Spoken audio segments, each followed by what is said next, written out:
the Ukrainian commander in Mariupol called out to the world. These are perhaps our last hours.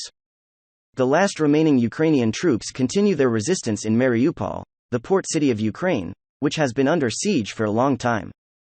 We are calling out to the world for the last time. We may only have days or hours left.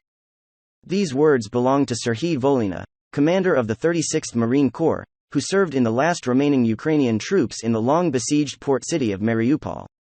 Volhyna, who said that they took shelter in Azovstal steel factory in the city with 500 wounded soldiers and hundreds of women and children, sought international help. One of the largest steelworks in Ukraine, covering an area of about 9 square kilometers, it has become the last stronghold of its resistance in Ukraine.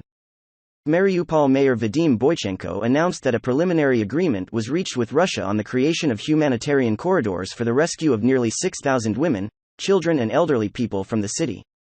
Saying that tens of thousands of civilians were killed by the Russians, Boychenko said that about 100,000 people remained in the city. Russia had given a new ultimatum to the Ukrainian forces to lay down their weapons by 9 o'clock local time Wednesday morning. Ukraine had rejected similar requests from Russia until Tuesday. Ukrainian Prime Minister Denis Shmyhal said on Sunday that Ukrainian forces remaining in Mariupol continue to oppose Russia's demand for surrender. If Ukraine had access to better weapons compared to those used by Russia, we would have finished this war long ago, Ukrainian President Volodymyr Zelensky said in his speech last night.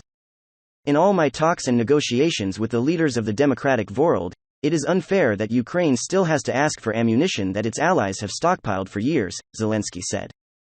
If these countries have the weapons and ammunition that Ukraine needs, it is their moral duty to help preserve freedom, save the lives of thousands of Ukrainians. Quote,